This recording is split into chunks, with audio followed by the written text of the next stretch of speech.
Buenas tardes, ya estamos por aquí con un nuevo caso. Este sí supongo que lo habréis escuchado en bastantes sitios porque la verdad es que tuvo bastante repercusión. Lo mismo en televisión bueno, que por aquí, por los canales de YouTube. Pero bueno, me ha parecido que, bueno, todos son interesantes, ¿no? Pero me ha parecido que este caso teníamos que traerlo. Para quien no lo conozca, quien sea de fuera y no lo conozca, pues lo voy a poner un poquito en situación. Acordarse de darle al like antes que nada. Pues el caso de Asunta Basterra. Os voy a contar un poquito antes que nada sobre los padres, ¿vale? Y luego nos vamos metiendo en situación. Tenemos a Rosario Porto y Alfonso Basterra, que ellos se conocieron en 1990. Ella tenía 21 años y él 26. Ella era abogada, pero sobre todo era la hija única del acaudalado matrimonio formado por el exitoso abogado Francisco Porto y la profesora de Historia del Arte Socorro Ortega, más conocida como Socorro. Una familia más que acomodada y con influencias. Rosario recibió una excelente educación. Tras concluir sus estudios de Derecho en la Universidad de Santiago, trabajaba en el despacho de su padre. El 3 de marzo de 1997 fue nombrada cónsul honoraria de la República Francesa, representación que heredó de su padre.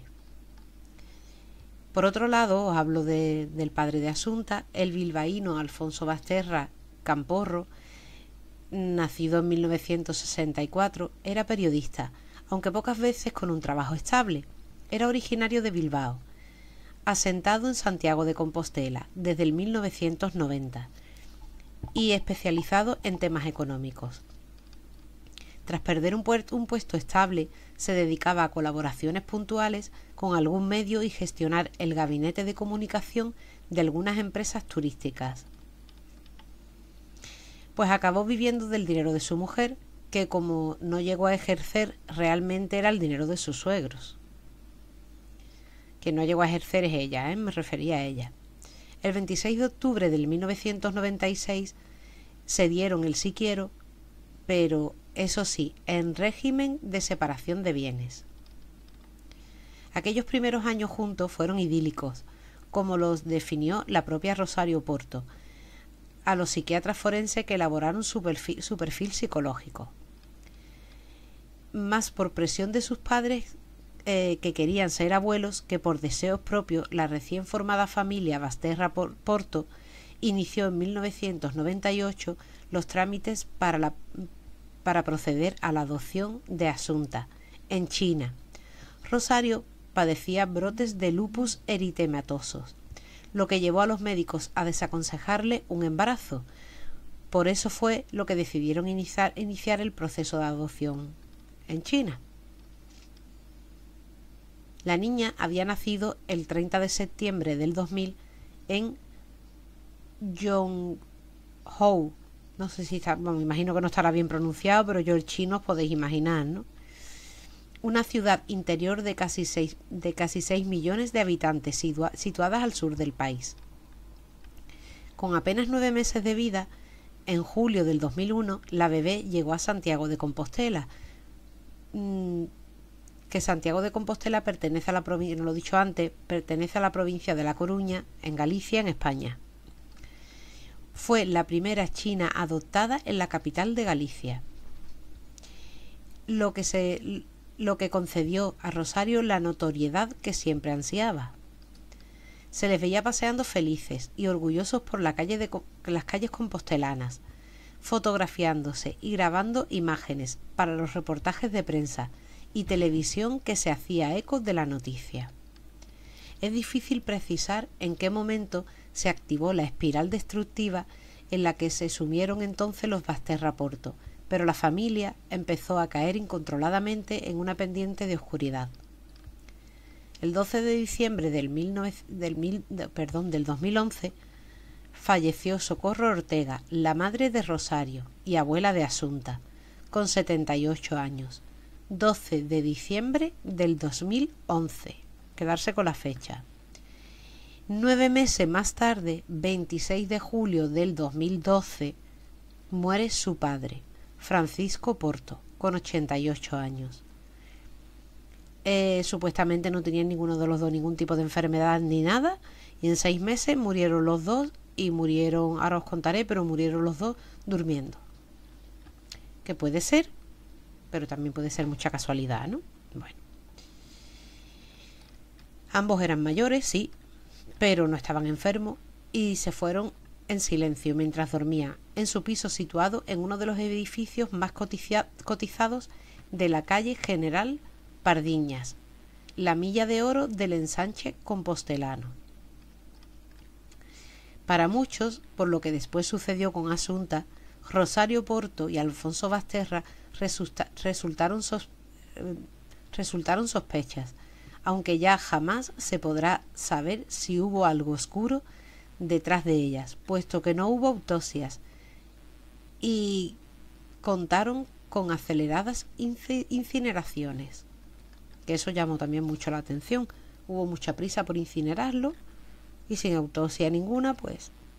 Pero bueno, natural o no, con la muerte de sus padres, en tan poco espacio de tiempo, Rosario Porto pasó a ser la única heredera de la familia, heredera de una familia rica a una mujer rica por sí misma. Charo o Charín, como la llamaban sus más allegados, nunca fue una persona emocionalmente estable. Vivía en una constante montaña rusa, que a partir de este momento ya va a ser incapaz de frenar. Tuvo su primera depresión a los 20 años, cuando estudiaba Derecho en la Sorbona de París, y tuvo que regresar, porque, como ella misma confesó después, no soportaba no ser nadie en una ciudad en la que nadie la conocía, ni le rendía pleitesía, que habitualmente acompañaba al dinero. Desde entonces, los ansiolíticos, los psiquiatras y las estridencias serán una constante en su vida. En estos años su matrimonio se rompió y en febrero del 2012 conoce a un empresario de la zona con el que inicia una relación. Está claro que ahí estaba todavía casada. Ella se vuelve loca por él, quiere más, pero él pronto le para los pies y le explica que una cosa es tener una aventura y otra es romper su matrimonio y abandonar a sus hijos. Alfonso Basterra se entera de la infidelidad la víspera de Reyes del 2013 al revisar los correos electrónicos de ella, pero se calla un par de días, bueno, sobre todo por las fechas que era, y se supone que era para no dar los Reyes a su hija, ¿no? A Asunta. Pero bueno, mientras tanto, masculla y barrunta hasta que explota y se produce una fuerte discusión, pasado un par de días. Al principio hubo escenas desagradables. Rosario se sintió acosada. Alfonso le enviaba constantes mensajes con reproches y acusaciones. El 14 de febrero de ese mismo año ya estaban divorciados. Los que la conocían cuentan que Rosario revivió sin la punzante figura de Alfonso, haciéndole sombra, pero poco le duró. Alfonso Basterra acude a un psicólogo y con el tiempo la pareja alcanza un equilibrio. Él cuida de la niña y de Rosario, que además de su enfermedad, lupus, padece episodios depresivos, y a cambio Rosario le ayuda económicamente. Viven en domicilios cercanos y él puede estar con su hija siempre que quiera. El 26 de junio, Rosario es ingresada en neurología del Hospital Clínico de Santiago por un agravamiento de su enfermedad, con mareos, inestabilidad al caminar y caída de un párpado. Permanece ingresada hasta el 1 de julio. Su exmarido llega a un pacto con ella, cuidará de ella y de la hija, pero le impone la condición de cortar la relación con su amante. Ella accede, aunque no lo hace. Por otro lado tenemos a la niña Asunta Basterra Porto, cuyo nombre original era Yong Fang, originaria de la ciudad china de Yongzhou, Howe, Hunan, había sido adoptada con solo 9 meses de vida, por lo que el matrimonio formado por la abogada Rosario Porto Ortega y el periodista Alfonso Basterra Camporro. La noche del 4 al 5 de julio se produce un supuesto incidente que no ha podido ser explicado. Entre las 2:30 y las 4:30 de la madrugada, un hombre, según Rosario, intenta estrangular a Asunta en su habitación. Rosario afirma que se dejaron las llaves puestas por descuido. Mientras dormía, oyó ruido, se levantó y acudió a la habitación de su hija, donde un hombre de complexión fuerte y baja estatura, con guantes de látex, tenía las manos alrededor del cuello de su hija. Este hombre fue calificado por la prensa como el hombre de negro. Rosario lo agarró, el hombre le dio un gran empujón y salió corriendo. Sorprendentemente, Rosario no llamó a nadie para que la ayudara. Hay diferentes interpretaciones de este incidente. Algunos creen que fue una mera invención de la madre, otros que se trató de un primer intento de asesinato llevado a cabo por los padres o por la madre, o que fue una excusa para suministrarle a la niña lorazepam. Una vecina del tercero de Rosario aseguró no creer que esa noche alguien hubiese entrado en el edificio, porque sus perros no ladraron, y normalmente cuando entraba alguien extraño, los perros, pues, se les escuchaba. La madre, esta Rosario Porto, no procedió a denunciar. Ya luego más tarde os enteraréis del por qué la madre no denuncia. Asunta comunicó por el WhatsApp a su mejor amiga que alguien había intentado matarla esa noche, pero luego no volvió a hablar del asunto con ella. En una excursión con otra amiga, Asunta contó la historia con signos de angustia, y la madre de la amiga se puso en contacto con Rosario y la instó a denunciar. Rosario fue a preguntar a la comisaría de Santiago, pero finalmente decidió no poner la denuncia. Se cree que fue porque la policía le dijo que le tenían que realizar un examen médico, aunque contó a la madre de la amiga que sí le había puesto la denuncia.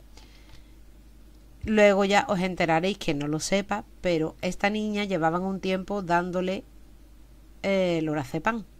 Si le hacían un examen médico, pues le iba a salir en una analítica lo que la niña estaba tomando, que para nada corresponde con la edad que tenía ella. Un medicamento fuerte para tomarlo una niña, y más sin necesidad ni tampoco mandado por un médico. El lorazepam, para quien no sepa lo que es, aunque bueno, el nombre es bastante conocido, pero habrá personas que no lo sepan, es una benzodiazepina de acción corta con propiedades ansiolíticas, sedantes e hipnóticas. Así que creo que la niña no tenía edad de eso, y menos si un médico no te lo ha mandado. Porque, oye, puede haber circunstancias de algún tipo de enfermedad y estar prescrito por médico, pero no, este no era el caso. Así que al fin, a cara de la madre de la amiga de Asunta, queda constancia de que ha puesto la denuncia, pero la denuncia no se puso. Bueno, continuamos con Asunta. Ella asistía a clase de música. El 9 de julio, el padre lleva a la hija con signos de somnolencia y mareo. El padre afirma que la hija tiene alergia y que le ha dado un antihistamínico que le había provocado esa reacción. No sé si por aquí algunos tendréis alergia, pero hay casos, a mí por ejemplo no me lo da, pero bueno, hay casos de que los antihistamínicos suelen dar sueño. El 22 vuelve a ocurrir un incidente parecido. La niña no es capaz de tocar bien, está medio dormida, tiene problemas al andar. La directora la interroga y Asunta afirma que le dan unos polvos blancos que saben fatal y la dejan dormida durante horas.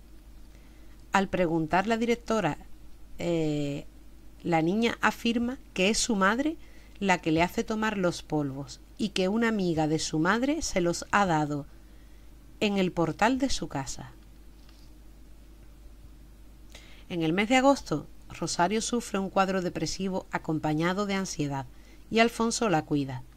Asunta pasa el mes alejada de sus padres, primero con su madrina, del 30 de julio al 22 de agosto, en Villanueva de Arosa. Más tarde, del 28 de agosto, se va a Valle del Dubra con su cuidadora, la mujer que ayudaba a Rosario en las tareas domésticas.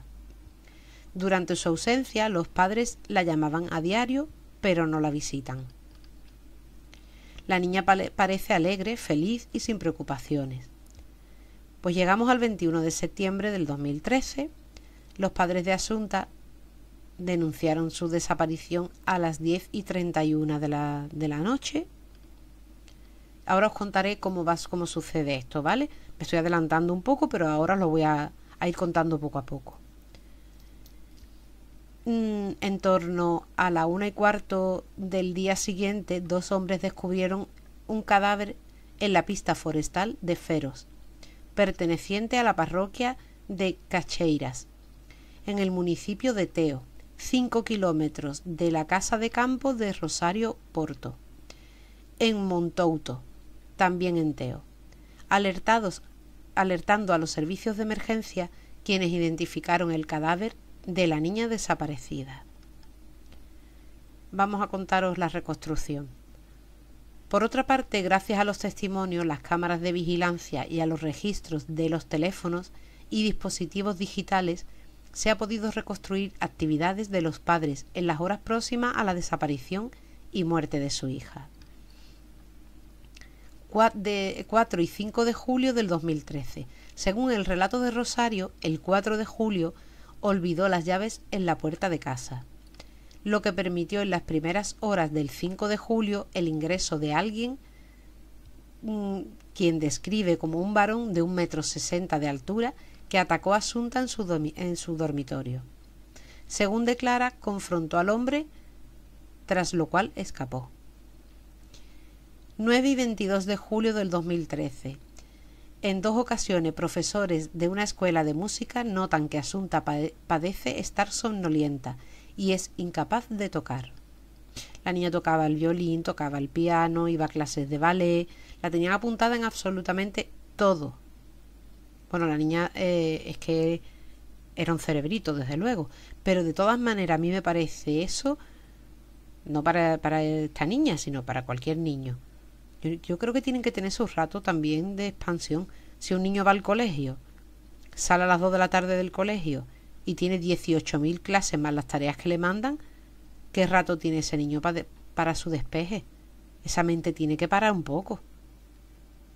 Y no sé, jugar con algo o distraerse con algo. Yo creo que la niña la tenían demasiado saturada. Pero yo creo que todo tiene una explicación, que más adelante la sabréis. 21 de septiembre del 2013. 8:30. Asunta despierta en casa de su padre Alfonso, donde pasó la noche. Su madre había pasado la noche con su amante. A las 9:30 la niña se dirige a la casa de su madre para una clase de chino. Otra de las cosas más, clase de chino. La distancia entre las dos casas es menor a 100 metros y no es necesario cruzar la calle. A las 10:15 comienza la clase.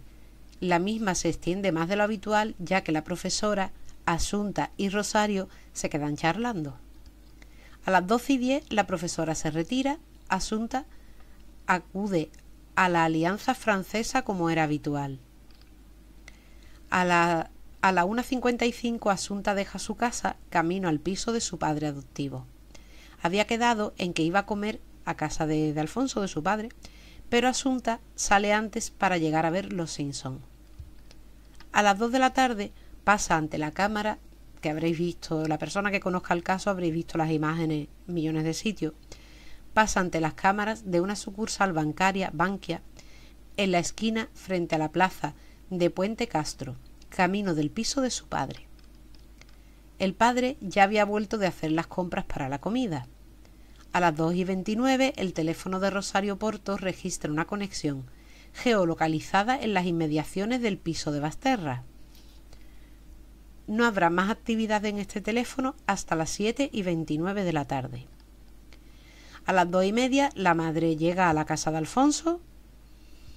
A las 3 comen revuelto de champiñones y albóndigas, todo cocinado por él. O sea, están Asunta, su madre y su padre, comen los tres juntos. El que cocina es él. Vale, hasta ahí todo normal. Entre las 3 y las 5, franja horaria en la cual Asunta habría ingerido el lorazepam. A las 4:30 los tres juegan a las cartas, juegan un par de partidas. A las 4:59, todo esto ya de la tarde, ¿no? El primer móvil del padre registra una llamada geolocalizada en las cercanías de su piso. Se aclara que es el primer móvil, ya que el padre tenía otro que fue hallado más tarde. No tendría este teléfono más actividad hasta las 20:47. Yo creo que no os voy a estar diciendo las 8 y no sé qué, sino si es por la tarde os diré las 20 y si es por la mañana os diré las 8 para que no os hagáis una idea, un lío, que tengáis mejor las ideas más claritas, ¿no? Bueno, pues no tendría más actividad hasta las 20:47. El que no tenga actividad no implica que el móvil necesariamente esté apagado. No necesariamente se le hizo algo para que no, o sea, que no necesariamente se le hizo algo para que no sea localizable. No se sabe, la verdad es que ahí no se sabe si lo utilizó, si no lo utilizó, eso quedó un poco en el aire. A las 17:21, Asunta pasa ante la misma cámara de Bankia, del banco del cual hemos hablado poco antes, que había ido hacia casa de su padre. Al tener que volver hacia casa de su madre, vuelve a pasar por delante y las cámaras la captan. En camino al piso de su madre en Doutor Teixeiro. Habría ido a hacer sus deberes escolares. Rosario Porto declara que se quedó fumando un rato en casa de Alfonso. Y dejan a la niña irse sola después de haberle dado supuestamente una cantidad de lorazepam impresionante. A las 17:25 Asunta envía un WhatsApp a sus amigas diciéndole que se retiraba a hacer los deberes. A las 17:28 Rosario Porto pasa también frente a la cámara de la entidad bancaria, la misma que os he hablado, supuestamente camino a su piso, donde estuvo escasos minutos antes de salir nuevamente para ir a buscar su automóvil. A las 17:38 el móvil de Asunta registra una conexión de datos geolocalizada en las inmediaciones del piso de su madre. No tendrá más actividad hasta las 9:05. O sea, hasta las 9, perdonadme, hasta las 21:05. A las 17:43 se producen 3 llamadas desde el teléfono fijo en el domicilio de Rosario hacia el móvil de la misma. Todas acaban en el buzón de voz. Se desconoce el autor de las llamadas, aunque podría ser Asunta llamando a su madre. A las 17:50, según primera declaración de Rosario, regresó a Santiago de Compostela hacia esa hora y luego se dirigió sola hacia su casa de Montouto, mientras Asunta quedó en su casa haciendo los deberes. A las 18:09, la cámara del Banco Sabadell registra a Rosario Porto camino al garaje. La cámara no fue mencionada como prueba en el juicio, según la Fiscalía, porque su tiempo no estaba verificado. A las 18:12, Rosario Porto queda registrada en otra cámara diferente de camino a General Pardiñas, número 7, donde guarda su coche en el garaje que pertenecía a sus padres, un Mercedes 190 de color verde. A las 18:14 el Mercedes de Rosario Porto sale del garaje. A las 18:15 el Mercedes es registrado por la cámara en Monteros Ríos.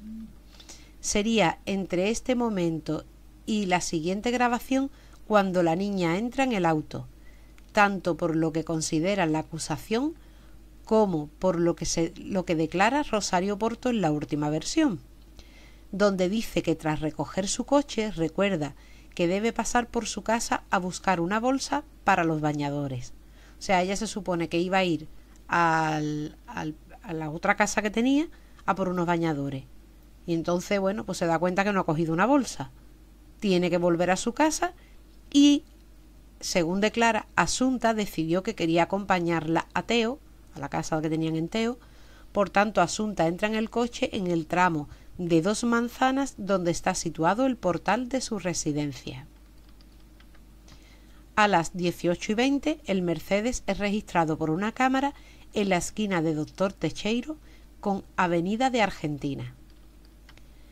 A las 18:20 y algunos segundos más, el automóvil de Rosario es registrado por la Cámara de Parlamento Gallego.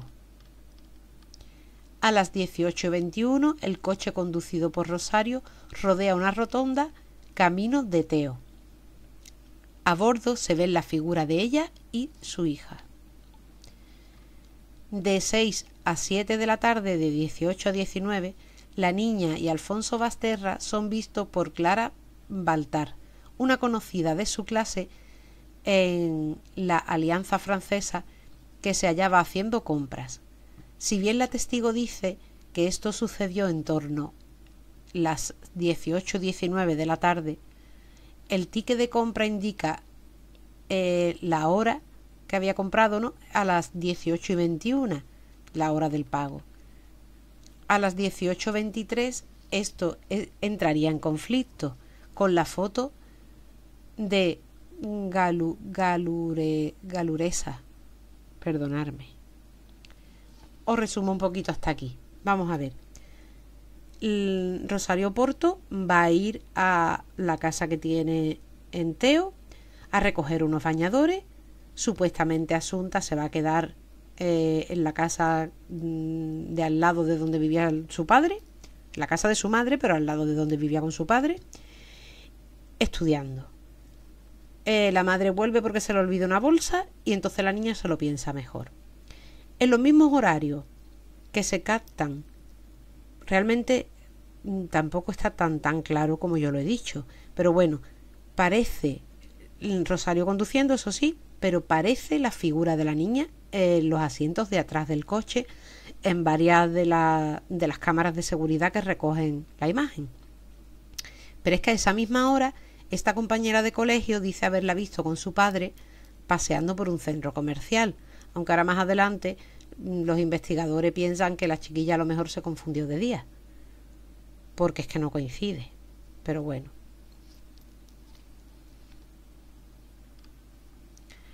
Según el juez instructor, como el testimonio de Clara Baltar fue conocido 2 meses más tarde, claro, la niña no lo declara eso cuando sucede lo que os voy a contar después, sino tardó 2 meses, la máquina registradora no fue auditada para confirmar que el horario estuviera correctamente configurado en el dispositivo, que eso es otra también. Quizá a lo mejor la niña salió un poco antes con el padre y después se fue con la madre.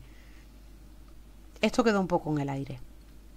Bueno, pues a las 18:24, Clara Baltar, la amiga de Asunta, es registrada caminando unos metros por la calle General Pardiñas, más allá del cruce con la calle República del Salvador, en la misma cámara del Banco Sabadell que captó a Rosario camino del garaje a las 18:09.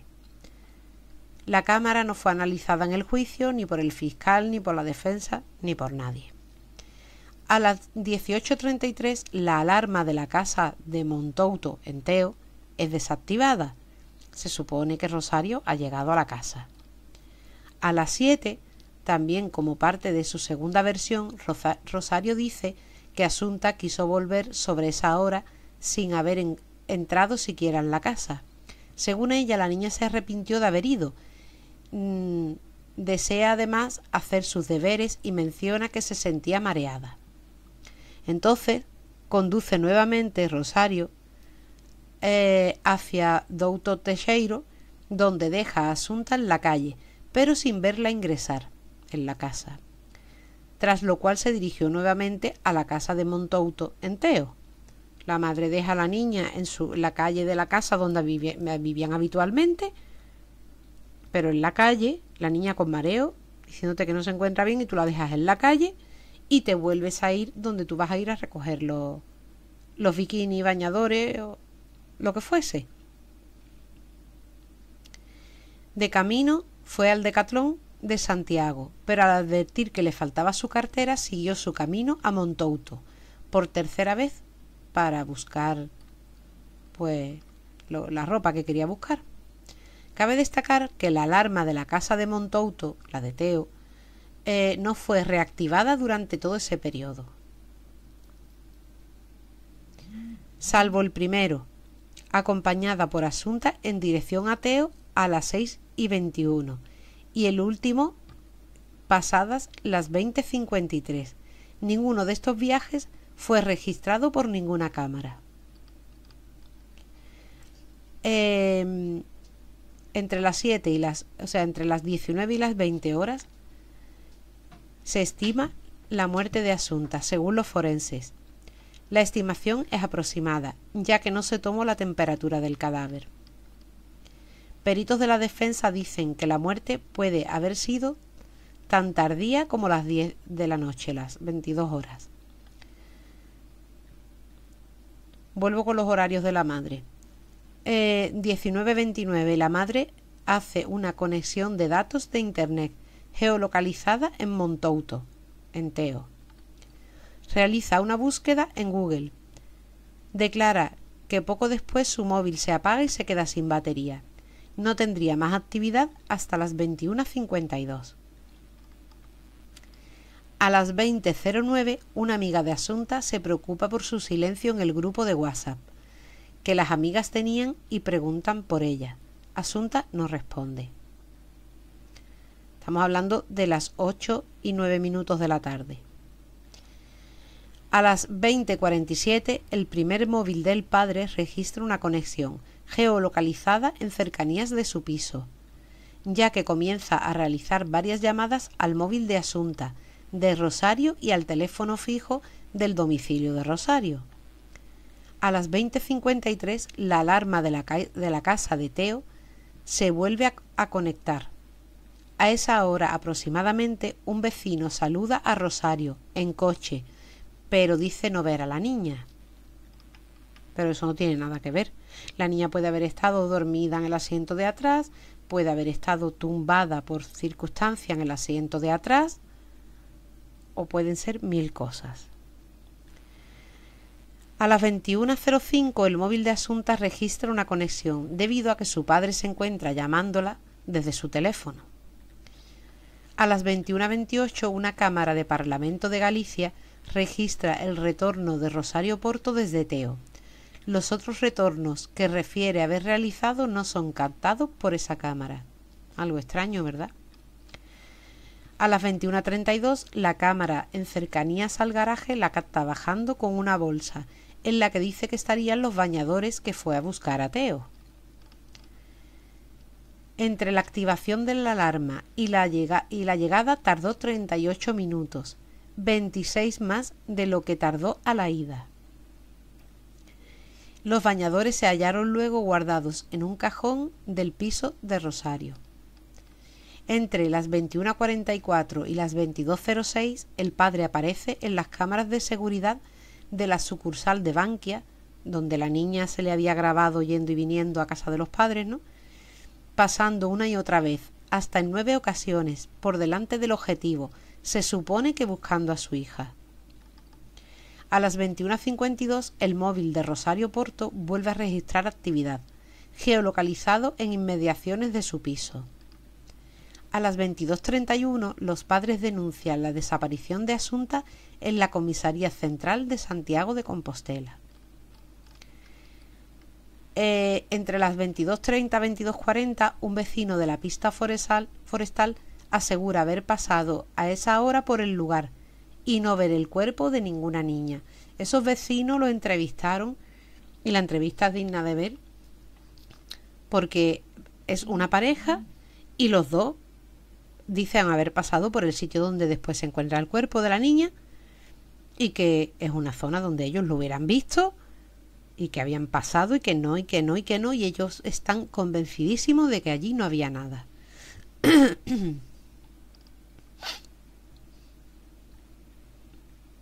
Pues esto fue el 22 de septiembre del 2013 a las 00:39, o sea, a las 12:39 de la madrugada ya, aproximadamente. Este mismo vecino vuelve a pasar por el lugar donde más tarde será encontrado el cadáver sin ver nada extraño. A la 1:30 aproximadamente, una pareja de jóvenes que se dirige a la parroquia de Oza encuentran el cuerpo de la niña. A la 1:39 la Guardia Civil recibe el aviso de que 2 personas afirman haber encontrado un cadáver. A las 7 de la mañana se produce el levantamiento del cuerpo. Llegamos al 23 de septiembre del 2013. Rosario Porto fue detenida e investigada por un presunto delito de homicidio. 24 de septiembre del 2013, Alfonso Basterra fue detenido e investigado. De acuerdo con los datos recogidos durante la investigación, la misma giró en torno a una serie de pistas, entre las que se encuentran unas cuerdas plásticas encontradas en la propiedad de la madre semejantes a las empleadas para atar el cadáver de la menor. Otra, la presencia del medicamento ansiolítico lorazepam en cantidades tóxicas en la sangre de la niña. Otra, el ordenador portátil y el segundo teléfono móvil del padre desaparecieron al iniciarse las investigaciones, pero alguien los colocó en su piso más tarde, después de manipular el disco duro. Antes de todo esto, que no os lo he contado, tampoco lo he recogido, pero bueno, ¿qué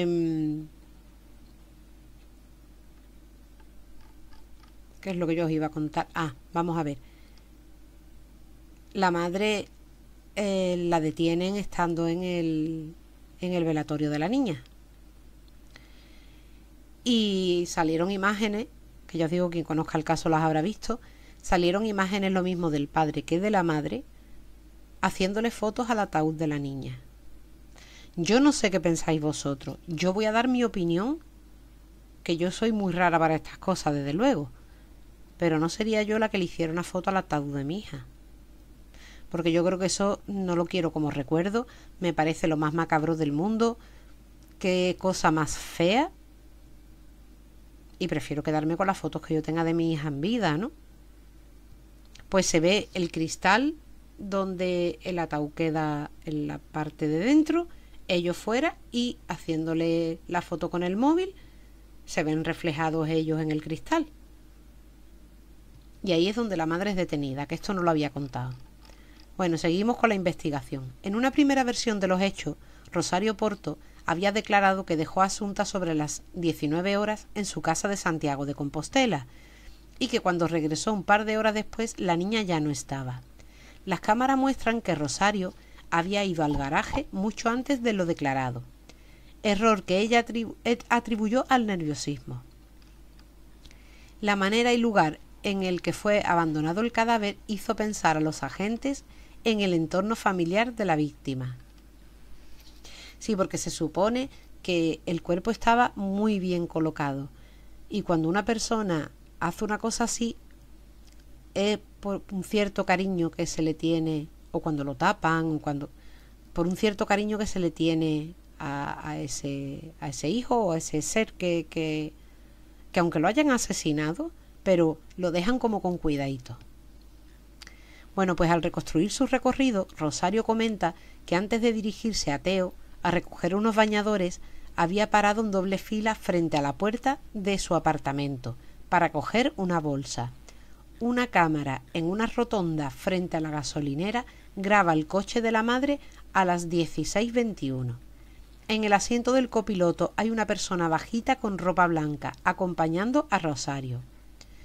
Aunque la baja resolución de la imagen impide reconocerla, es indudable que solo puede tratarse de Asunta. Aparte, por el tamaño, pero aparte, cuando se encuentra Asunta ya fallecida, iba con una camiseta blanca. El martes 24 de septiembre, tras la incineración del cadáver de la hija, Rosario es detenida e imputada por las incongruencias, las contradicciones y los cambios de versiones en sus declaraciones.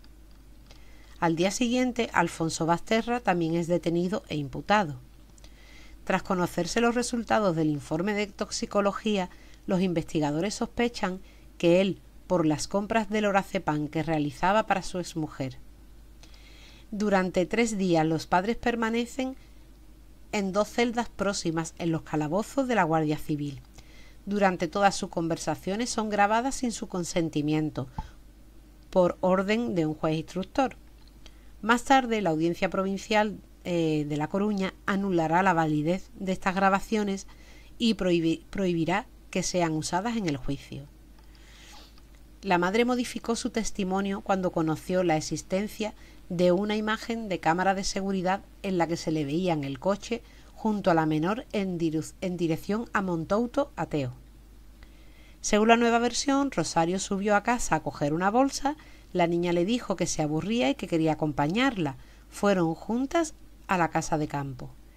Tras desconectar la alarma de la villa, Asunta se arrepiente y manifiesta que desea regresar a Santiago para continuar con sus deberes. La madre la lleva de vuelta hacia las 18:50. Deja a Asunta cerca de la casa del padre, sin poder especificar el lugar exacto, y volvió a la casa de campo.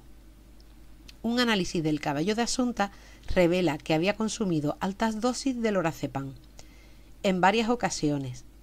La primera vez 3 meses antes de su muerte, lo que se asocia con los testimonios sobre los mareos y somnolencias aportados por los profesores de la Academia de Música. La imputación pasa de homicidio a asesinato, por suponer agravante de alevosía y parentesco.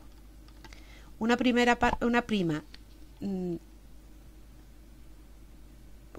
del padre, de Rosario Porto, afirmó ante los periodistas que había un móvil económico en el crimen, porque la hija era la heredera universal de los abuelos, y apuntó que Rosario podía haber matado a sus padres.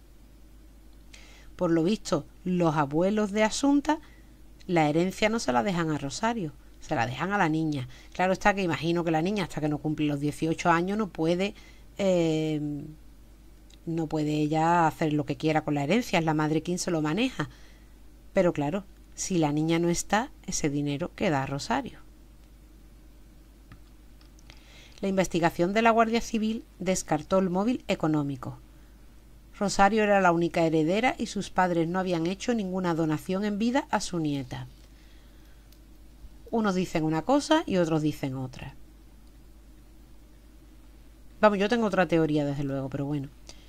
Un año antes de la muerte de Asunta, la abuela había muerto en la cama a los 77 años y el abuelo 6 meses después, a los 88, también en la cama, ambos por causas naturales.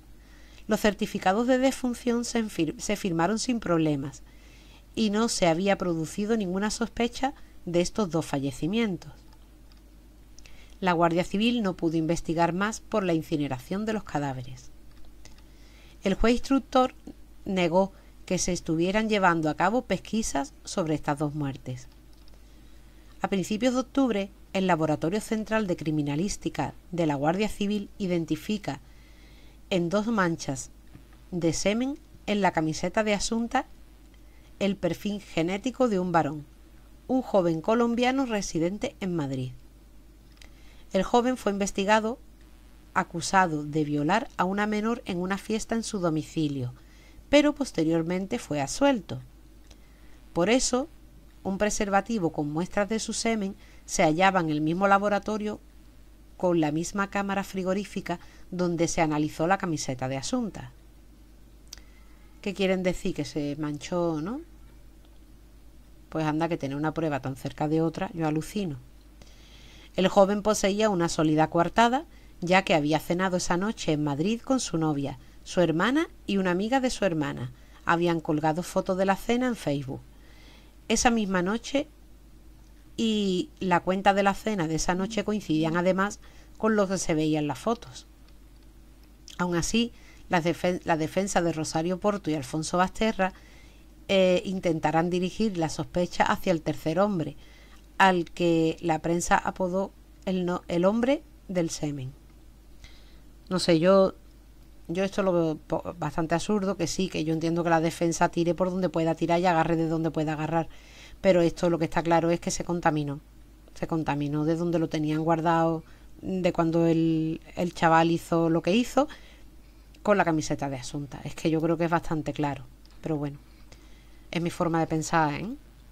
El 30 de octubre del 2013 se publicó como exclusiva una supuesta filtración de las primeras grabaciones de los padres de Asunta en los calabozos. Esta información fue repetida por casi todos los principales medios del país. El episodio más grave en todo el asunto de las conversaciones en las celdas de la prisión fue como una cadena de televisión incluyó algunas frases que, de haberse utilizado en el juicio, habrían sido sumamente incriminatorias. Aunque si las conversaciones se hubiesen utilizado en el juicio inmediatamente, se habría hecho evidente que esa parte no figura en la grabación original. Sí, bueno, esto es como todos los casos, ¿no? Que de esto ya después los medios de comunicación van poniendo de su cosecha y bueno, y no es todo lo que se dice ni todo lo que pasa. Pero sí hay algo que sí es real, que ahora os contaré. El programa se emitió en octubre de 2013. Utilizaron actores para recrear la conversación que se pudo oír y hacerse pasar uno por Rosario y el otro por Alfonso y leer los subtítulos. El siguiente diálogo, que no aparece ni en la transcripción policial oficial ni en ninguna otra parte de las conversaciones que no transcribió la Guardia Civil. Es que la Guardia Civil no le hace mucho caso a estas conversaciones porque como no las pueden aportar a ningún juicio porque las están haciendo ilegalmente, pues para qué van a escribirlo en ninguna parte y para qué van a hacer nada. Que alguien todos estos datos pues los filtró o lo que sea, sí, vale, pero que como con esto no se podía hacer nada, a la policía, Guardia Civil, esto le daba igual. No lo tomó en cuenta para dejarlo escrito en ninguna parte. Bueno, pues supuestamente Rosario y Alfonso se dijeron. Rosario le dice: «No tuviste tiempo a eso, ¿verdad?». Alfonso le dice: «Cállate, podrían estar escuchándonos». El problema es que estas frases luego se tomaron como una verdad aceptada y se repitieron en los periódicos, revistas y televisión. Incluso en las noticias nacionales, el 30 de octubre del 2013. Estas conversaciones no fueron usadas en el juicio porque todas las grabaciones fueron declaradas nulas por suponer una injerencia en el derecho fundamental al secreto de las comunicaciones. Según la decisión de la Audiencia Provincial, no podrán acceder de modo alguno al procedimiento. Curiosamente, por otra parte de las grabaciones sí indicaba que Rosario y Alfonso no se habrían juntado aquella tarde para meter a la niña en el coche. Rosario: «¿Tú no saliste en toda la tarde de casa?». Alfonso: «No, ¿qué va? Tranquila». Rosario: «¿Estás seguro, verdad, Alfonso?». Alfonso: «Te doy mi palabra de honor, nena». «Te doy mi palabra de honor, Charo, que no salí de casa». Grabaciones de la tercera noche en los calabozos de la Comandancia de la Guardia Civil en La Coruña, 26 de septiembre del 2013. A finales de diciembre aparecen el ordenador portátil y el teléfono móvil de Alfonso Basterra en su domicilio de Santiago de Compostela, los que habían desaparecido al principio. La abogada de Alfonso comunica por escrito al juzgado que Basterra va a dejar el alquiler y que en ese piso siempre ha estado el ordenador del imputado y el teléfono del mismo, cuando eso era mentira. Los dos objetos que la policía había estado buscando aparecen inmediatamente, aunque el pequeño apartamento ya había sido registrado exhaustivamente por agentes 3 meses antes. Si bien no fueron buscados un ordenador, sino pruebas del delito como tranquilizantes o fármacos. Pero de todas maneras, si lo llegan a haber visto, eso es una cosa que se ve, eso no está escondidito en un rinconcito. Y además desaparecen las dos cosas que pueden guardar datos, no sé, vamos, yo no me lo creo eso. En junio del 2014 se filtra que Alfonso Basterra habría visitado muchas páginas porno que destacaban los vídeos e imágenes con mujeres de rasgos asiáticos. Esto desató numerosos rumores sobre la tendencia sex del padre. Nunca se publicó cuánta proporción de vídeos o imágenes pertenecían a mujeres asiáticas. El informe de los agentes sobre el contenido del portátil concluía que el imputado consultaba todo tipo de páginas eróticas y de contenido sex, no solo referente a mujeres asiáticas. La página de Facebook del acusado también fue comentada en diversos medios de comunicación. Entre los 264 agregados en su página había amistades relacionadas con su trabajo, balnearios y turismo, amigos personales y trabajadores de la prensa o la televisión gallega, pero también varias chicas extranjeras asiáticas. Nunca se especificó cuántas. Estas chicas compartían por Facebook fotos en poses eróticas, pero ninguna de estas fotos aparecía en la página de Facebook del imputado. También en junio, el grupo de delitos contra las personas recupera del teléfono móvil de Asunta, antes propiedad de Rosario, unas fotografías borradas que fueron consideradas comprometedoras. Hay imágenes de la niña durmiendo, con los ojos cerrados, envuelta en un edredón. Especialmente comprometedoras resultan unas fotografías tomadas tras la fiesta de fin de curso de ballet de la niña. Asunta, con 9 años, aparece vestida de cabaretera, con corsé y medias de rejilla. Era el traje elegido por la profesora para todas las alumnas. Me voy a hacer un paroncito aquí. A mí esto me parece un poco buscarlo, no sé. Primero, tú le haces a tu hijo fotos de tus colores y tus estilos. Y después cada uno puede interpretar lo que le dé la gana. Porque cuando mi niña era chica yo le hacía fotos durmiendo y le hacía fotos cuando estaba roncando. A ver, es que es absurdo. Las fotos estas de cabaretera con un corsé, es que no es que la madre dijera vamos a vestirla así, no.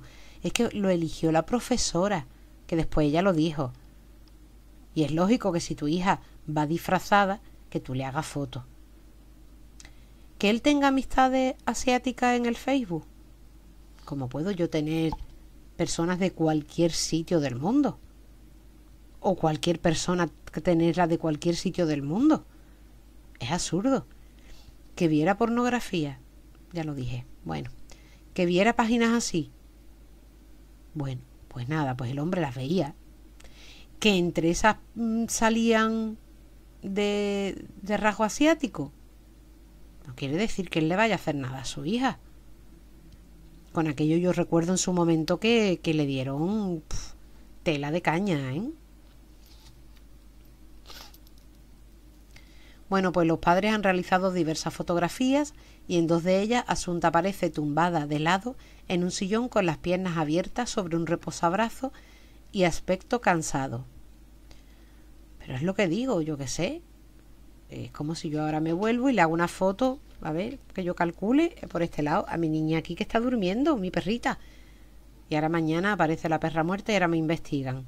Vamos a ver, es que yo le hago fotos de estos estilos y estos colores. ¿Escucháis cómo ronca? Lo digo porque muchos me comentáis, ay, me encantan tus perros, ay. Y aquí, para este lado, el rosquito ese negro es mi Sauron. Sauron. Está completamente frito. Bueno, es que me parece, no sé. Yo a mi hija le he hecho tantas fotos. De chica me refiero, chica o con la edad de Asunta, ¿no? 12, 13 años. Hoy le hago una foto durmiendo y es capaz de coger y morderme, ¿no? Pero es que yo creo que es algo muy normal. Que la niña estaba cansada y estaba... Normal, no va a estar cansada. A ver, independientemente de que le dieran lo que le daban, ¿no? Pero si la niña estaba en las clases del colegio y en millones de clases más, ¿cómo va a acabar esa criatura cuando llegue la noche? Reventadita, ¿no? Vamos. Bueno, pues en numerosos artículos y programas de los medios españoles se confunde la aparición de las fotografías de la niña en el antiguo móvil de la madre con la pornografía y las imágenes de mujeres asiáticas encontradas en el ordenador del padre. A veces se afirmaban que las fotografías estaban en el ordenador del padre, otras veces simplemente se publicaban las dos informaciones juntas sin distinguir claramente que se trataba de dos hechos diferentes. Se crea así una opinión general de Alfonso Basterra como pedófilo, ya me entendéis, o de los padres como pervertidos o depravados. Yo creo que esto fue rizar el rizo demasiado, pero bueno. El abogado de Rosario Porto consideró las fotografías normales e irrelevantes y denunció que la Guardia Civil poseía el móvil de Asunta desde hacía 9 meses, pero que habían dejado que se filtraran a la prensa en el momento oportuno para crear un ambiente hostil hacia los padres e intentar así influir en la opinión del jurado. El juicio se pospuso por la dificultad para elegir un jurado. Esto es otra. De los 36 candidatos elegidos por sorteo para formar el jurado, uno había muerto. Otro no pudo ser localizado.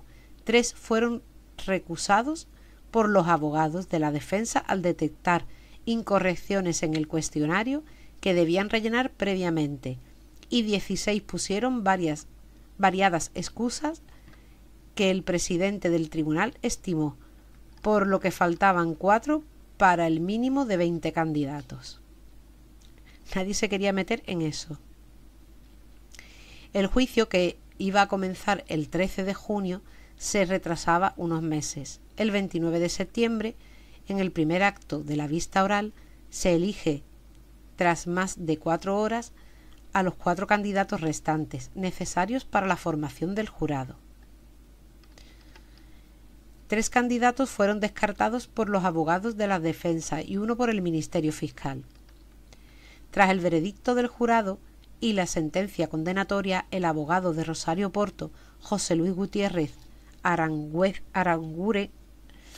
va a considerar que el jurado estaba contaminado por los medios de comunicación y así lo hará constar en los recursos que presentará ante el Tribunal Superior de Justicia de Galicia y el Tribunal Supremo. El impacto de masas en la información de una preferencia por la tesis acusatoria en la opinión pública. La verdad es que sí, yo pienso igual. No, yo no estoy defendiendo que la madre no lo hiciera, ¿eh? Yo lo que me refiero es que tanto como se habló, tanto como se dijo, si una persona está en su casa y está escuchando las noticias, a ti eso te llega. Valga como ejemplo que en fecha de 20 de noviembre del 2013 el periodista don José Manuel Pan publicó en la página web del diario La Voz de Galicia el siguiente titular: Rosario Porto mató a Asunta en Teo y ella sola se deshizo del cadáver. ¿Cómo puede una persona decir una cosa así cuando todavía el juicio no está? Pues bueno. Durante los 2 años desde la detención hasta el juicio se publicaron infinidad de titulares condenatorios para los padres en los medios de comunicación más vistos y leídos de España y de la provincia donde iban a ser juzgados. Yo creo que todo esto afecta. En junio del 2014 el juez Taín puso fin a la instrucción del caso, dando paso al proceso de apertura del juicio oral. En octubre, la sección sexta, con sede en Santiago, terminó con los últimos trámites judiciales. La selección del jurado popular se inició en mayo del 2015, estando previsto el comienzo del juicio para entre el 23 de junio y el 17 de julio del mismo año, pero se produjeron algunos retrasos y fue finalmente a finales de octubre del 2015. Cuando se inició el juicio en la Audiencia Provincial de La Coruña, con 84 testigos y 60 peritos.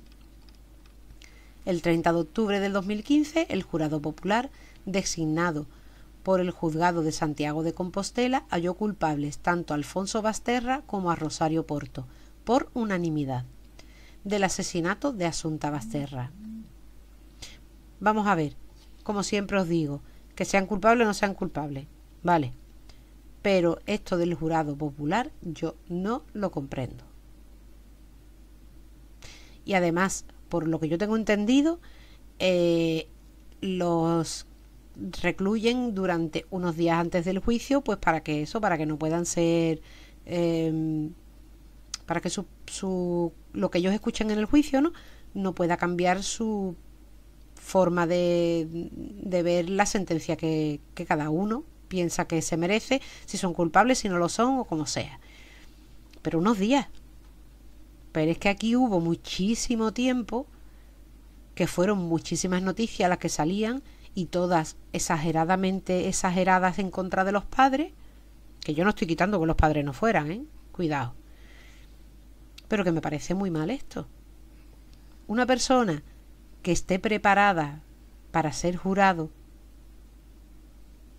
esa persona ya pueda escuchar lo que escuche, que sabe por dónde se tiene que agarrar según preguntas, según respuestas que haya en el juicio, y no sé, como que, bueno, que está preparado esa persona.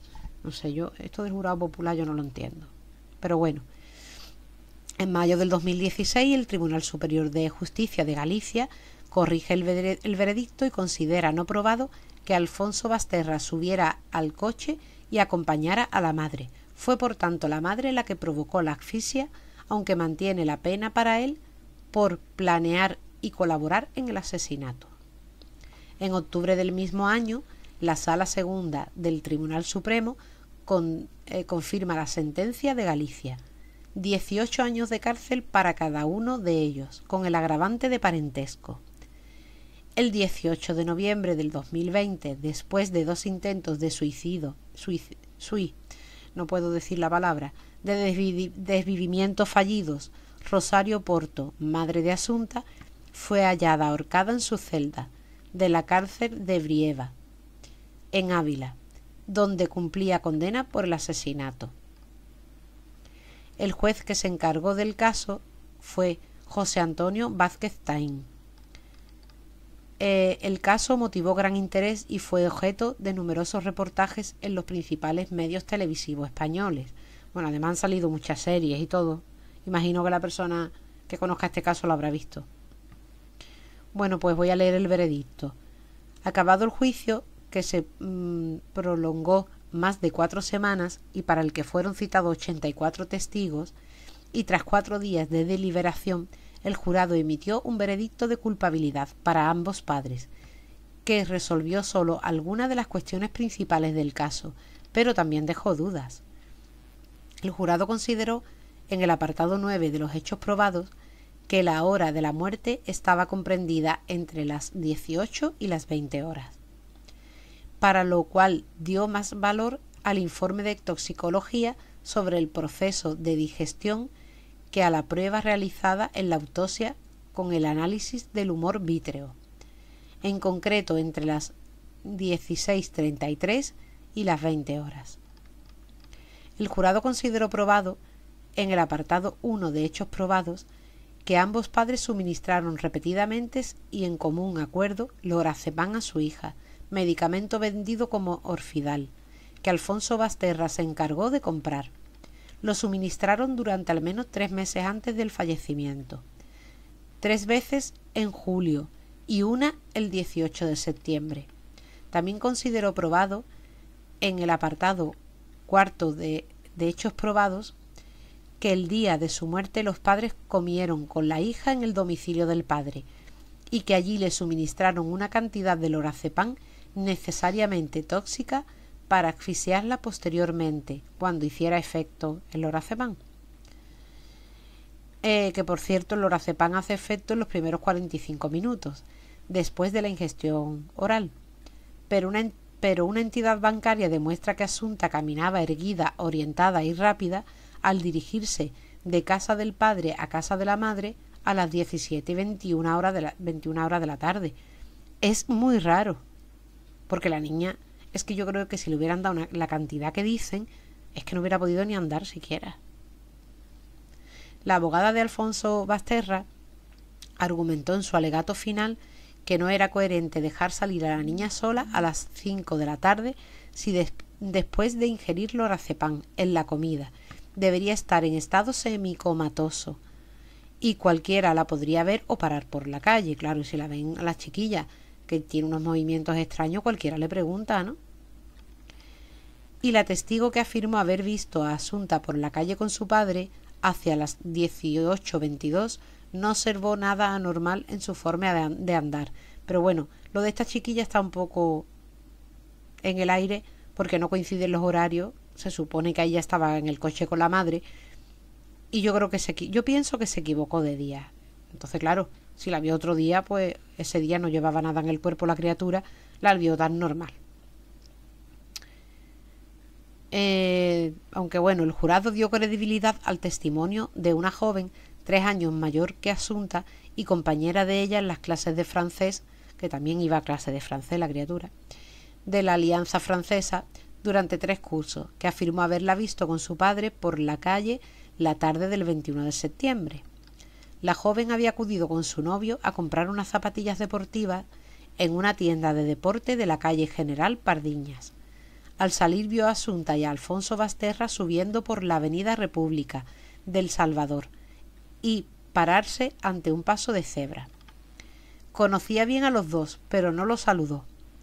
El compañero de la testigo no los conocía y no se fijó en ellos. Al día siguiente, al saber por Twitter que Asunta Basterra había sido encontrada muerta, afirmó ante sus familiares que ella la había visto junto a su padre la tarde anterior. Pasados 2 meses, dado que se hablaba mucho en los medios de comunicación sobre la implicación del padre en el crimen y sus actividades aquella tarde, los padres decidieron que la hija declarase ante el juez instructor, la chiquilla que la vio a Asunta. Hasta entonces habían preferido mantenerla apartada de un procedimiento tan mediático y evitar que su nombre fuera dado a conocer. El recibo de compra de una grabación de la cámara del Banco Sabadell en la calle General Pardiñas demostraba que en efecto había estado allí aquel día. El recibo de compra de la testigo, mostrado en el juicio, indicaba que a las 18:21, como el momento en el que se produce la lectura del código de barras, y a las 18:22 cuando se abre la caja.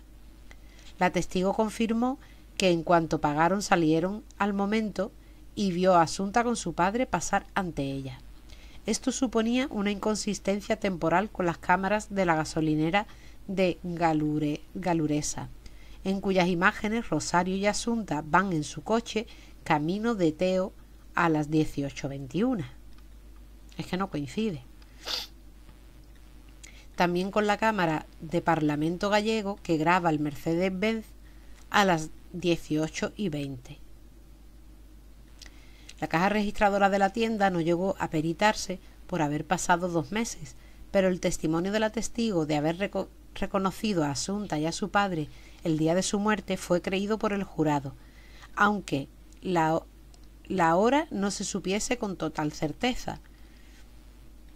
Además, el juez instructor pensó que lo importante no era la hora, que podía ser equivocada en la hora podía ser equivocada en las cajas registradoras, sino que la testigo reconocía sin género de duda a Alfonso y a su hija la tarde del asesinato, lo que indicaría que Alfonso había mantenido al declarar que había permanecido toda la tarde en su casa leyendo era mentira.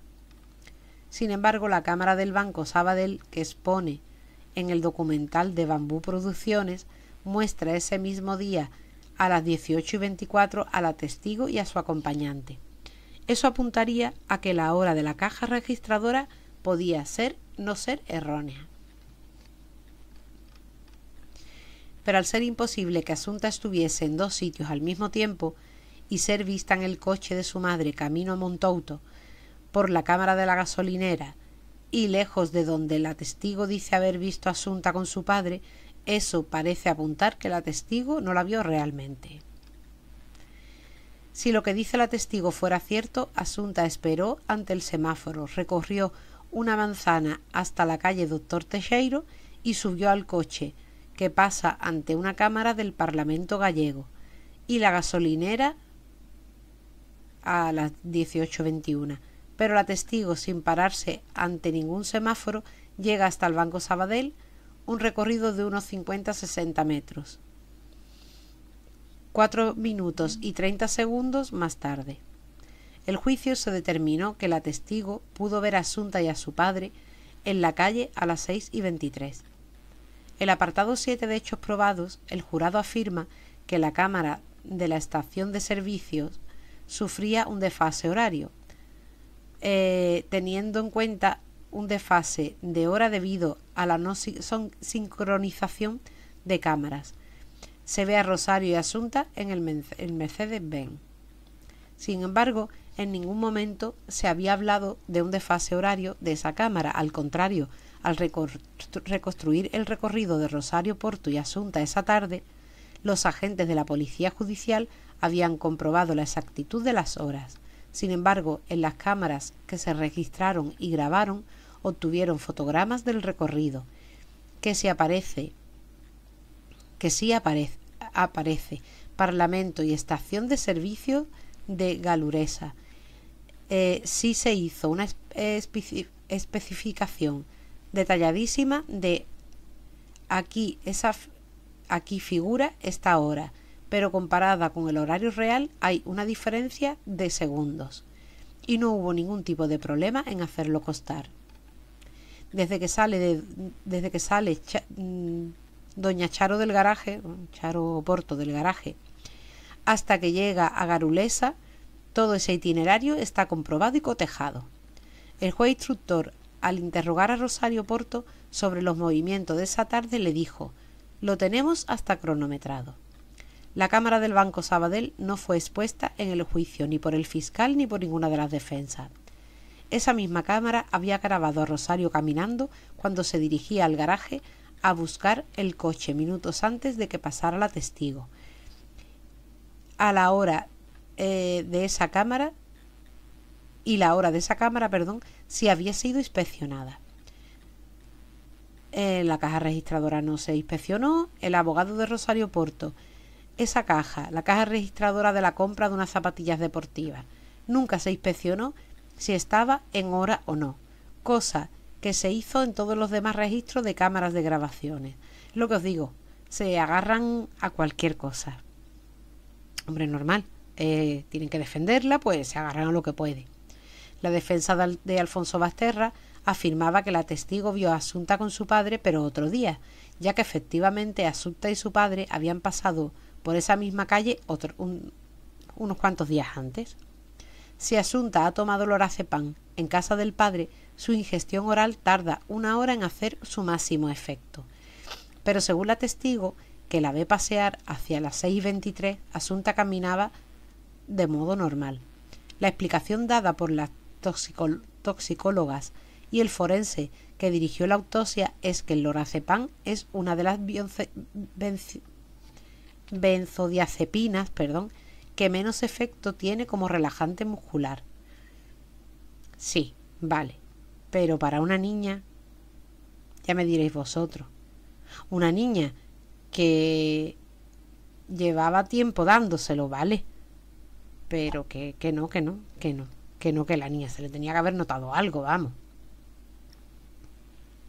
Asunta pudo sentir una fuerte somnolencia, pero sin descoordinación de movimientos ni dificultad para caminar. Que el cuerpo estuviera un poco hecho por el tiempo que llevaban dándoselo, vale, pero que te hace efecto, te hace. O sea que... Los abogados de la defensa destacaron que, con tal ingesta de lorazepam, Asunta habría estado comatosa en ese momento y que la cantidad ingerida era, según los forenses, necesariamente tóxica. A la pregunta de la defensa, la testigo confirmó que Asunta caminaba normal y que si hubiera andado raro lo habría notado. En la denuncia por la desaparición de Asunta, Rosario declaró que la dejó en casa, pero a pocas horas de la investigación aportó un detalle más. Al salir de su Mercedes hacia la finca había parado en doble fila delante del portal de su casa para coger una bolsa donde guardó los bañadores que iba a recoger a Teo, la casa de campo. Este nuevo detalle no tendría sentido si fuera completamente falso, es decir, si Rosario hubiera recogido a Asunta en la calle con la ayuda de su ex.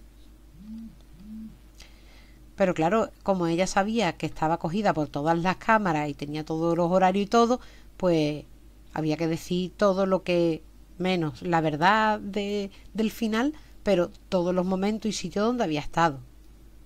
En su declaración final, 2 días después, tras difundirse el rumor de que había sido captada con su hija por una imagen de una cámara de seguridad, reconoce que paró en doble fila, subió a recoger una bolsa y Asunta bajó con ella. Durante 2 meses, antes de la aportación del testimonio de la compañera de clase, los agentes de investigación y el juez instructor consideraban seguro que Rosario habría parado el coche en doble fila justo delante del portal para recoger a la niña. También suponían que Alfonso Basterra habría ayudado a Rosario Porto a bajar a la niña, porque ésta se encontraba drogada y con dificultades para caminar. Cuando bajó su hija al coche, ¿quién la ayudó a subirla? Cuando bajó su hija hacia el coche, ¿quién la ayudó a subirla al coche? Porque su hija iba tan drogada que era imposible que ella pudiera subir por su propio pie. La formulación de la pregunta indica su convencimiento de que la niña no paseó por la calle.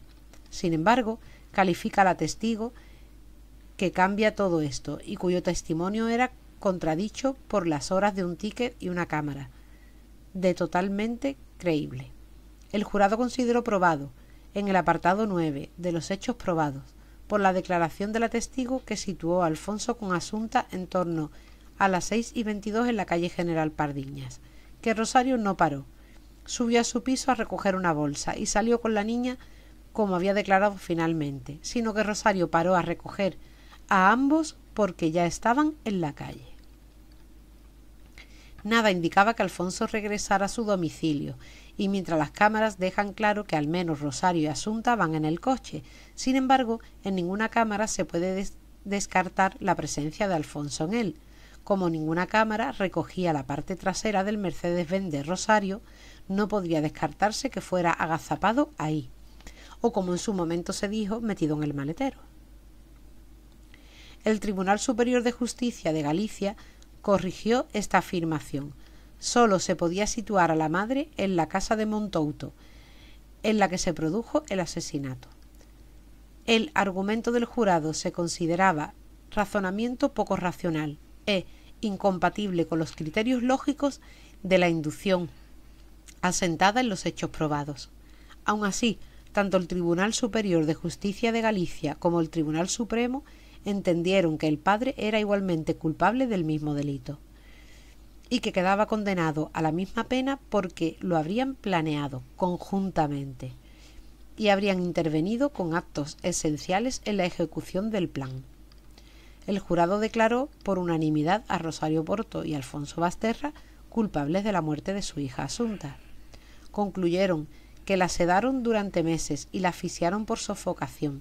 Tras no encontrar hechos no probados, se han mostrado no favorables al indulto ni a la suspensión de la pena. El jurado fue incluso más allá que el fiscal, al no rechazar la posibilidad de que Basterra fuese también en el coche hasta Teo con la niña y la madre.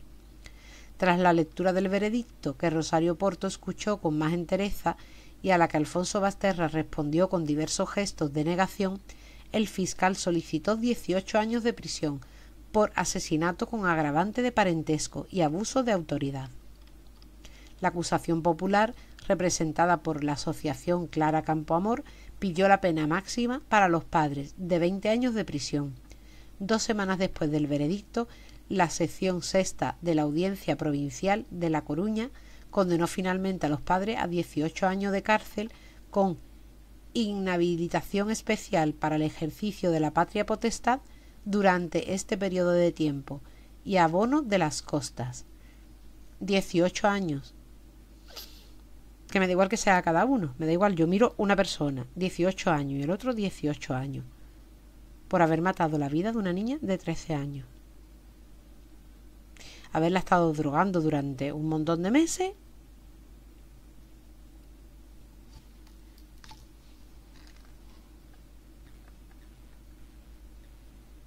El veredicto no entró a discutir el posible móvil del asesinato, que tampoco pudo aclarar satisfactoriamente la investigación, lo que ha dado pie a numerosas hipótesis y conjeturas, con poca base real en prensa y redes sociales.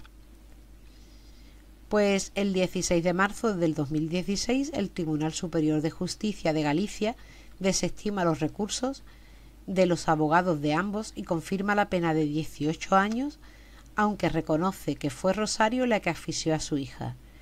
El 22 de noviembre el Tribunal Supremo también desestimó los recursos de la defensa.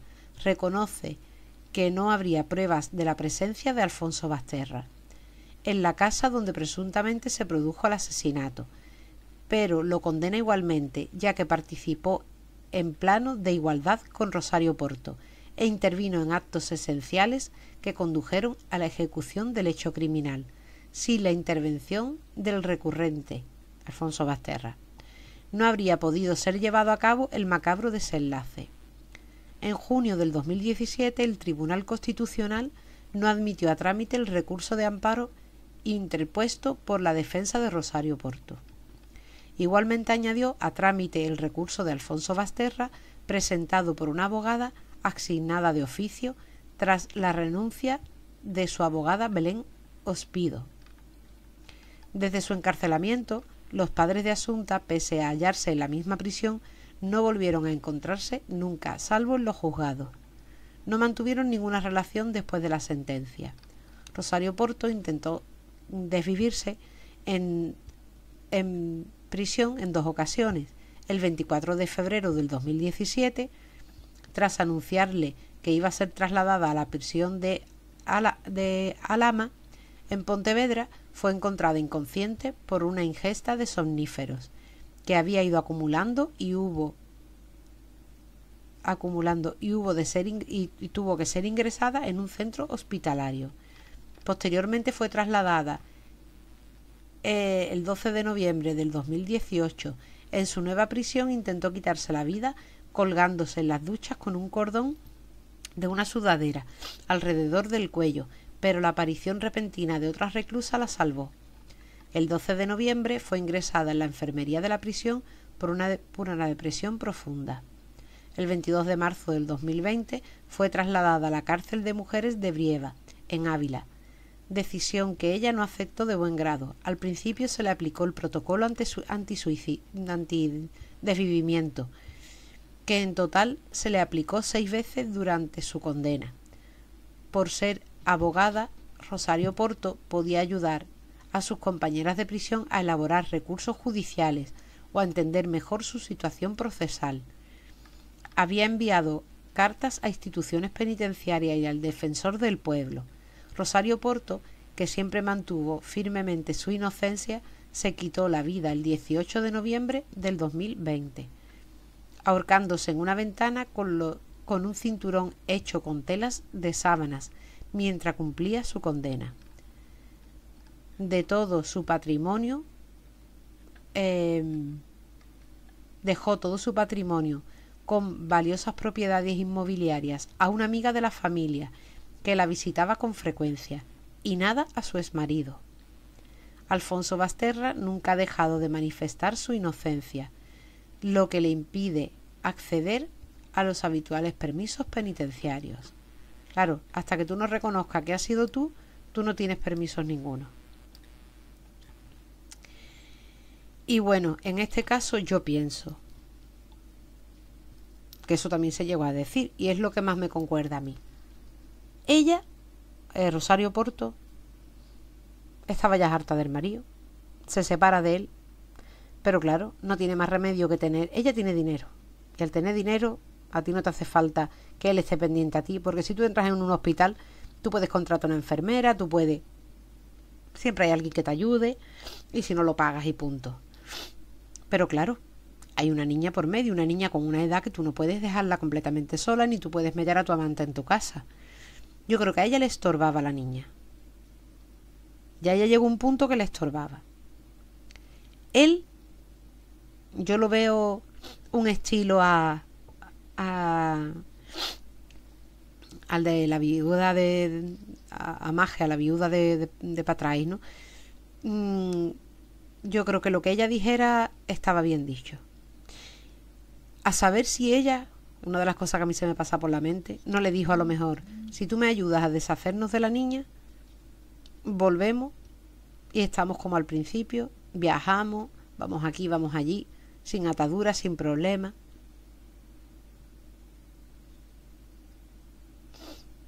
Porque además yo a él sí lo meto también en el ajo, porque yo pienso que si tu hija la están drogando, tú en... supuestamente fueron 3 meses, ¿no? Lo que estuvieron dándole el Lorazepam. Tú en esos 3 meses viviendo a 100 metros y quedando constantemente con ella, ¿no te das cuenta que la niña tiene algunos movimientos, gestos raros? Sí te das cuenta. Las profesoras diciendo lo que decían. ¿Tú no vas a investigar? Si a ti te interesa y te importa tu hija, sí lo investigas. Y él estaba que bebía los vientos por Rosario. Él lo que Rosario dijera lo hacía. Esa es mi forma de verlo. Igual me equivoco, o ustedes pensáis de una manera diferente, espero que me lo dejéis en comentarios, pero yo lo veo tan sencillo y tan horroroso como eso. Ella, perdón, ella se la llevó a la casa de Teo, al campito ese. Vamos, el campito que tiene un pedazo de casa que no vea, pero bueno.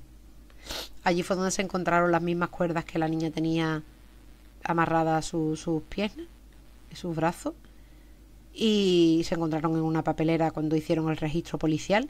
Yo creo que allí ya la niña iba medio groggy con la droga que le habían dado, y allí ella acabó con la vida de la niña, y luego a poco trecho fue donde dejó el cuerpo pues tirado ahí. Que él en ese momento estuviera o no, ahí no me puedo coger los dedos, no lo sé. Si iba, desde luego, como dicen, iba o agazapado en los asientos de atrás o escondido en el maletero. Porque, bueno, o que hubiera ido con otro coche él, ¿no? Y se hubiera encontrado en la casa de ella con otro coche, si es, yo sé, si él tenía esas posibilidades. Pero dentro del coche, por las imágenes que se han estado viendo, lo que se ve claro es la niña detrás y a ella adelante. No lo sé. Pero vamos, que los dos tuvieron culpa, está claro. Ya me diréis vosotros lo que pensáis sobre este caso. Yo sé que es un rollo de horarios y de fechas y todo, pero si no os lo contaba no os enterabais. Es que tenéis que saber paso por paso cómo fue todo. Y nada, un caso de los que a algunos de vosotros gusta, 1 hora y media de caso. Otros no tanto y no los llegáis a ver entero, no tienen muchas visualizaciones. Acordarse de darme al like y compartirme. Que tengáis un maravilloso día.